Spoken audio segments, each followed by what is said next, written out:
So hello guys, আজি start কৰিবলৈ নতুন চেপ্টাৰ এটা তোমালোকক ক্লাস 12 ৰ কাৰণে ইনভাৰ্স ট্ৰিগোনোমেট্ৰিক ফাংশনস ইনভাৰ্স ট্ৰিগোনোমেট্ৰি আমি নৰমাল ট্ৰিগোনোমেট্ৰি ক্লাস 10 ত পাইছো ক্লাস 11 ত পাইছো হয় না এতিয়া নরমাল ট্ৰিগোনোমেট্ৰি লুটিয়াই দিম লুটিয়াই পেলে ইনভাৰ্স ট্ৰিগোনোমেট্ৰি বনাম ঠিক আছে সো ক্লাস 12 ৰ ফাৰ্স্ট বুক খনৰ সেকেন্ড চেপ্টাৰটো তোমালোকৰ ইনভাৰ্স ট্ৰিগোনোমেট্ৰি ইনভাৰ্স ট্ৰিগোনোমেট্ৰি ঠিক আছে সো এটো পৰা কোৱেশ্চন দুটা আছে পৰীক্ষাত এটা 4 মাৰ্কস অৰ 6 মাৰ্ক কেতিয়াবা 4 মাৰ্কসৰ দিয়ে কেতিয়াবা 6 মাৰ্কৰ দিয়ে হেতু ডিপেন্ড কৰে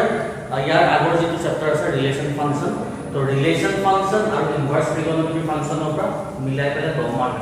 এটা আছে তো ইটো পৰা চাই আমি ইয়াৰ পৰা চাই বা ইয়াৰ পৰা কেতিয়াবা চাই আমি তাৰ পৰা চাই তো তেনেকৈ আৰু 1 মাৰ্কৰ কোৱেশ্চন আছে ঠিক আছে তো আজি আমি বেসিক কনসেপ্টখিনি বুজি পাম অকমান আৰু বেছি ভিতৰলৈ সোমাই নাযাওঁ কাৰণ ইনভাৰ্স ট্ৰিগোনোমেট্ৰি প্ৰথমতে একেবাৰে যদি আমি কনসেপ্টুয়ালাইজ কৰিছো তো আমাকে অকমান ভয় হ'ব পাৰে এটো লাহে ধীৰে আমি লাহে ধীৰে লৈ যাম গ্ৰাফবিলাক আমি লাহে ধীৰে চাম ঠিক আছে প্ৰথম এপিসোডটোতে প্ৰথম বস্তুটো একেবাৰে ইজিকে ৰাখি নৰমাল ট্ৰিগোনোমেট্ৰিৰ লগত মিলাই ঠিক আছে গ্ৰাফৰ লগত যিবোৰ খেল আছে সেইবোৰ লাহে ধীৰে ভিজুৱেল মানে দেখাই ঠিক আছে সো ইনভাৰ্স ট্ৰিগোনোমেট্ৰি এতিয়া কথা হ'ল আমি জানো যে sin থিটা cos থিটা tan থিটা এই তিনটা আমি পাইছো সিহঁতৰ ৰেচিপ্ৰকেল কিটা পাইছো এইটা হচ্ছে নরমাল ট্রিগোনোমেট্রি ঠিক আছে ইনভার্স ট্রিগোনোমেট্রি কি বস্তু এতিয়া সাপোজ sin থিটা মানে x বুলি মই ধৰিছো লেট sin থিটা ইকুয়াল টু x ঠিক আছে ইয়াৰ পৰা থিটা ইকুয়াল কি হ'ব থিটা মই যদি sin টো ইফালে পঠাম থিটা ইকুয়াল কি হয় জানানে ইয়াতো sin টো অকল sin মিনিংলেস কথা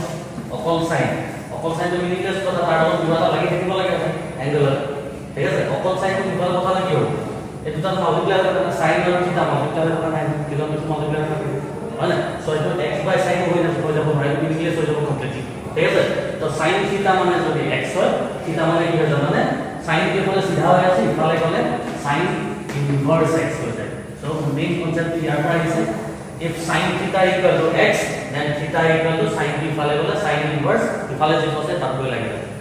ঠিক আছে একটা মই সৰুকে এক্সাম্পল দিছো sin 30 equal to the half আমি জানো হয় ইয়াৰ sin t ফালে গলে কি হ'ব sin ইনভার্স half হৈ যাব sin inverse half equal to 30 এটা কথা আগতে যেনেকৈ সিধাকে কৈছো এবাৰ উল্টা লিখম sin 30 মানে half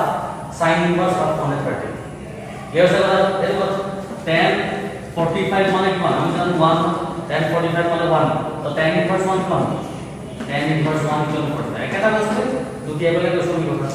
ঠিক আছে tan 45 মানে 1 tan ইনভার্স 1 মানে 40 যেনেকৈ নরমাল তোমালোকে যদি ক্যালকুলাস পঢ়িছা এতিয়া তেনে কম পাবা dx অফ sin থিটা হয় cos থিটা হয় ইন্টিগ্রেশন অফ cos থিটা হয় sin থিটা হয় তো তেনেকুৱা ধৰণৰ কথা লুটি খাই যায় উল্টা হয় ইয়াত যেটো কৈছো তাকে উল্টাকে কৰি দিও এটা ইমান বেছি চিন্তা কৰিবলৈ কাৰণে ইয়াত ভিতৰত পাইলে বহুতখিনি ক'ব লাগিব আজি মই এইখিনি নকওঁ বলকৰ কাৰণে গ্ৰাফবিলাক কেনেকৈ উল্টা হৈ যায় চিধাৰ পৰা কোনটো ডিৰেকশ্যন গুচি যায় ঠিক আছে এইখিনি কাৰণে আমি মই এক্সট্ৰাকে ৰাখি দিওঁ হল তেনেকৈ পাতি সো এতিয়া একদম সৰু বেসিক কথা বহুতে বুজিয়ে কৈছো কথা sin ইনভাৰ্স x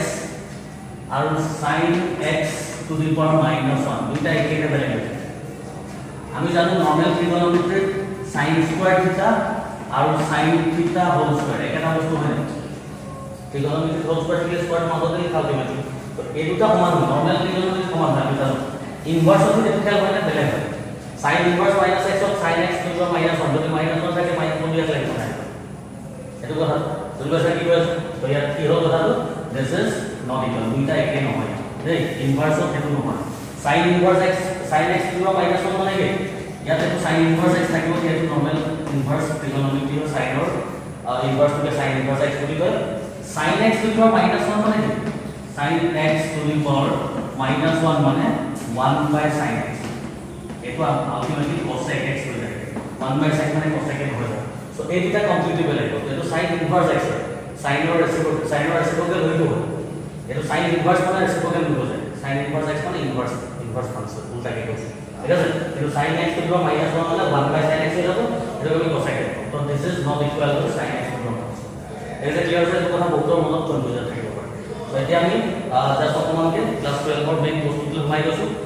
যোনখন এখন চাৰ্ট দেখি মই যে নৰ্মেল ট্ৰিগনমেট্ৰি আমি ডোমেইন ৰেঞ্জ পঢ়িছো সাইনৰ ডোমেইন আছিল x sin থিটাৰ ৰেঞ্জ আছিল -1 ৰ পৰা +1 তেনেকৈ এইবিলাক আছিল কছৰ একি আছিল -1 to +1 ডোমেইন ৰেঞ্জ ক্লাছ 11 ত আমি পাইছো তে সাইন ইনভাৰ্স কি ডোমেইন ৰেঞ্জ কি এখন চাৰ্টখন আমাক লাগিব তাৰ ডোমেইন ছটা ৰেঞ্জ ছটা ৰেশিওৰ কাৰণে আৰু তাৰ পৰা 1 মাৰ্কৰ কোৱেশ্চন এটা পৰীক্ষাত খুবে আছে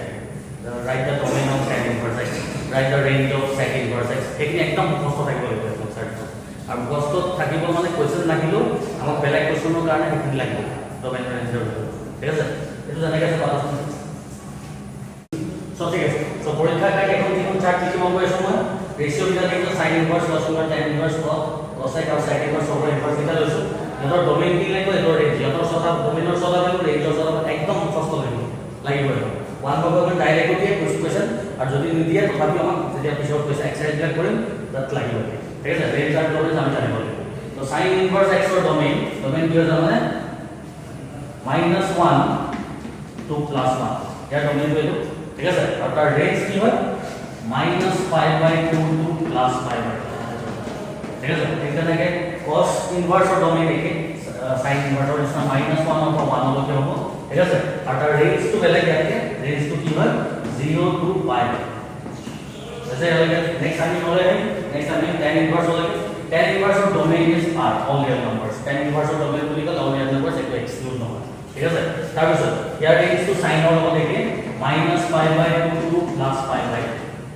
ঠিক আছে নেক্সট আমি বলে গৈছো cot ইনভার্স অফ ডোমেইন তো একে r ঠিক আছে আর তার range two 0 to π 0 to π in open interval এবং মনটো যাব দে ইফলি ক্লোজ আছে এটা open interval হয় না তারপর আহিল cosec inverse অফ ডোমেইন হৈছে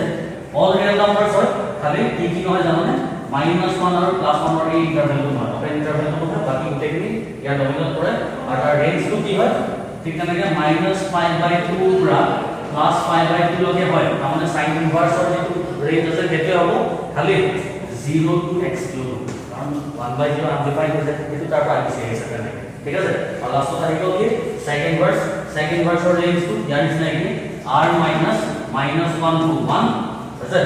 আৰু তাৰ ৰেঞ্জ টু 0 to π তাৰ ৰেঞ্জ টু 0 to π ইয়াৰ নিচিনা কোসন খালি কোসন যেনিবা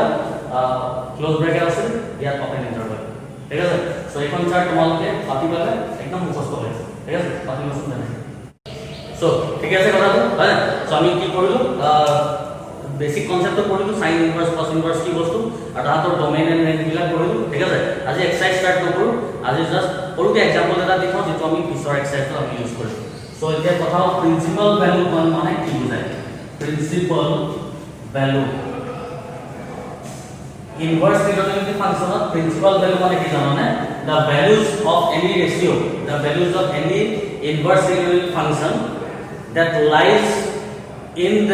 the range of the function যদি এই রেঞ্জ দি পাইছো আমি ডোমেইন ৰেঞ্জ দিছো এই ৰেঞ্জৰ ভিতৰত যদি পৰে ভ্যালু তেতিয়া সেই ভ্যালুটো প্ৰিন্সিপাল ভ্যালু বুলি কম আদাৰৱাইজ নহয় যেনেকৈ এটা sin ইনভাৰ্সৰ কাৰণে sin ইনভাৰ্সৰ ৰেঞ্জ কি আছে মনত আছে sin ইনভাৰ্স x ৰ ৰেঞ্জ মান কি লিখিছো